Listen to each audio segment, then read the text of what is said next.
کیا آپ ان کے لیے کیا خدمات دے رہے تھے؟ کیا یہ سوال غلط ہے؟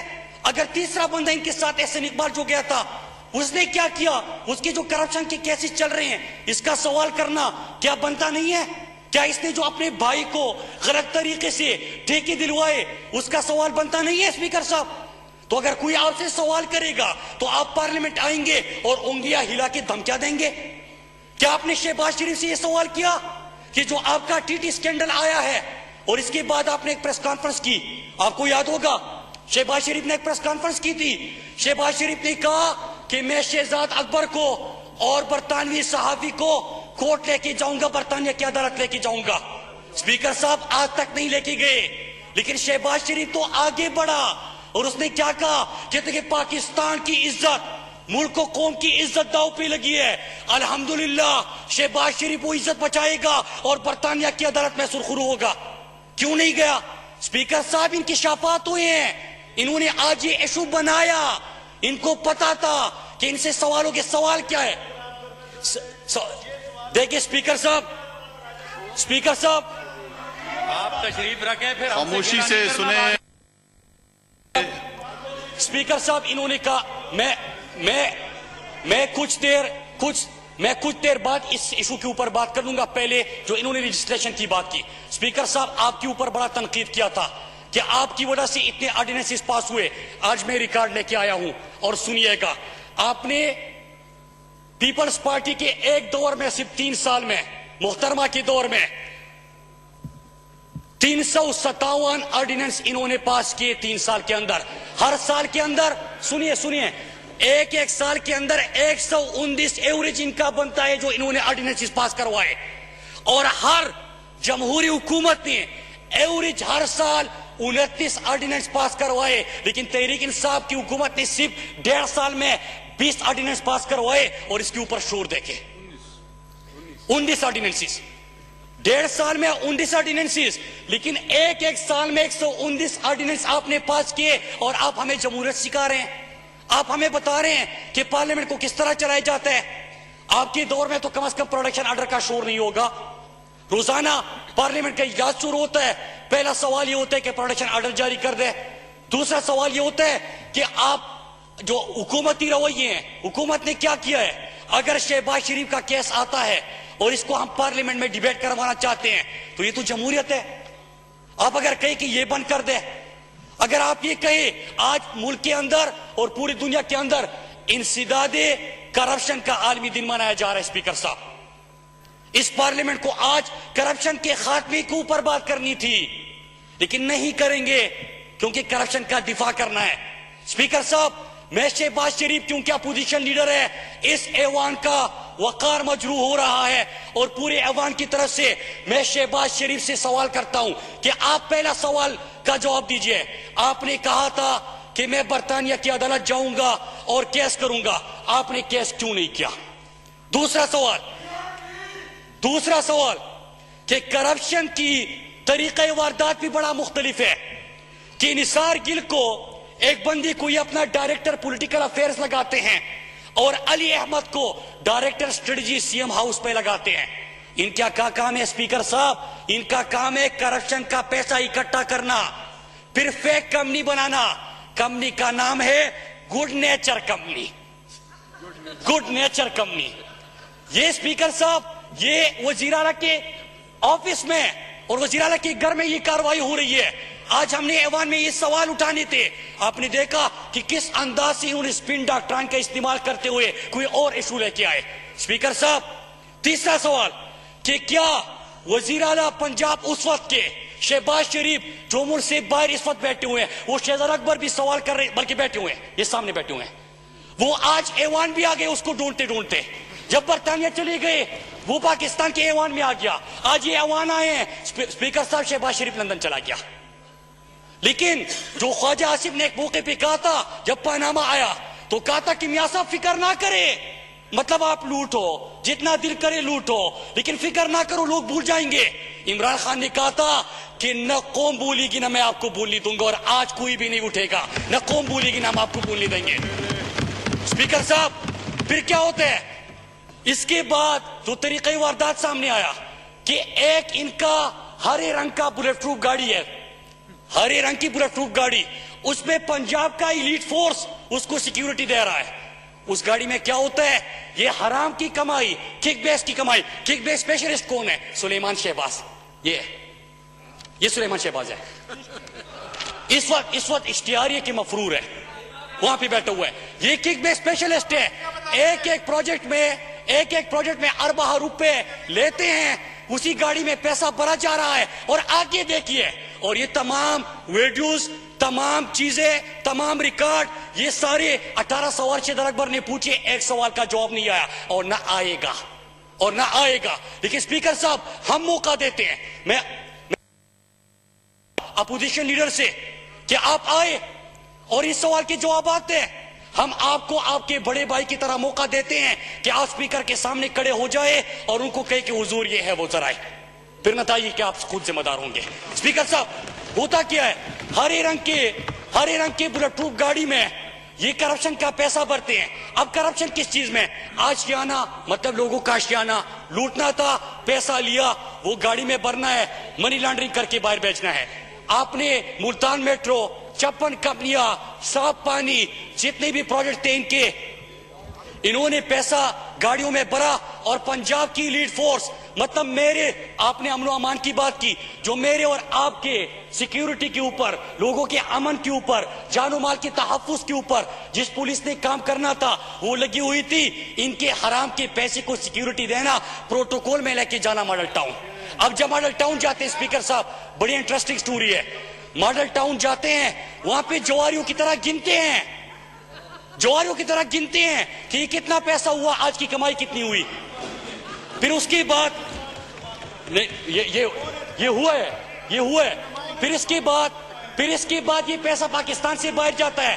اور اسپیکر صاحب, اب پیسہ پاکستان کیسے آ رہا ہے, بڑا سنیے پاکستان پیسہ کیسے آ رہا ہے. ایک ہے یہاں پہ منظور پاپڑ والا. کون ہے منظور پاپڑ والا؟ اب یہ بڑی انٹرسٹنگ سٹوری ہے. منظور پاپڑ والا بیچارے نے آج تک کراچی نہیں گیا, وہ دبئی اور یو کے سے ان کو پیسے بھیج رہا ہے. اور وہ فواد چودھری کے حلقے کیا ہے, وہ بیچارہ کبھی باہر نہیں گیا. سنیے, پھر اس کے بعد کیا ہوتا ہے اسپیکر صاحب, یہ پیسہ گن کے منی لانڈرنگ کر کے پاکستان سے باہر جاتا ہے. اب جب ضرورت ہوتی ہے تو کیا کرنا ہے, 200 ٹیٹیاں لگا کے یہ پیسہ پاکستان آیا. اور کب آیا کہ انہوں نے تو ویسے بھی خرچے سارے سرکار کے کرنے تھے.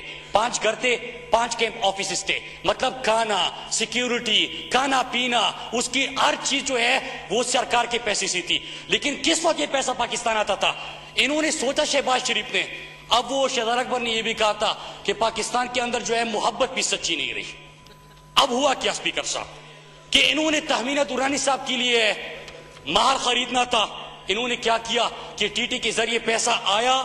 پیسہ جب آیا تو اس کمپنی کا پیسہ ادھر لگایا, گھر خرید دیا.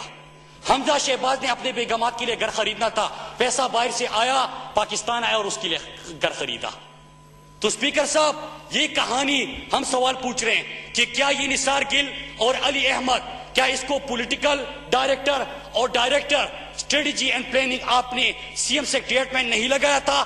کیا ہرے رنگ کے آپ کے بلٹ پروف گاڑی میں بما, پولیس, سیکیورٹی, یہ پیسہ آپ کے گھر منتقل نہیں ہوتا رہا؟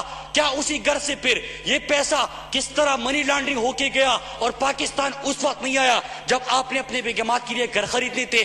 کیا یہ پیسہ صرف 6 فرنٹ کمپنیاں اس وقت ہم سامنے لے کے آئے ہیں اور یہ کہانی صرف ایک فرنٹ کمپنی کی ہے؟ اسپیکر صاحب, چند سوال ہے کہ آپ اس ایوان کے اندر اپوزیشن لیڈر ہیں, آپ باہر بیٹھے ہوئے ہیں اور آپ گلے ہم سے کرتے ہیں. آپ باہر سے ہو کے آئے تو کیا چند سوال آپ نے نہیں کیے اسپیکر صاحب؟ میں تو بحیثیت پاکستانی کروں گا, ہر پاکستانی کرے گا کہ اتنا بڑا سکینڈل آیا اور برطانوی صحافی تھا, آپ برطانیہ کے اندر بیٹھے ہو, کیا ایک دفعہ بھی وہ ایک چیز چل رہی تھی کہ شہباز شریف جو ہے وہ برطانوی صحافی کے گھر کی گھنٹی بجا کے بھاگ گیا؟ صرف یہی کام کر رہے ہیں. نوٹس دے دے, پاکستان اور ملک کو, قوم کی عزت آپ نے داؤ پہ لگائی ہے. یہاں پہ آپ سے سوال ہو رہے ہیں کہ آپ نے سی ایم سیکریٹریٹ اور سی ایم ہاؤس کو کرپشن کے لیے استعمال کیا.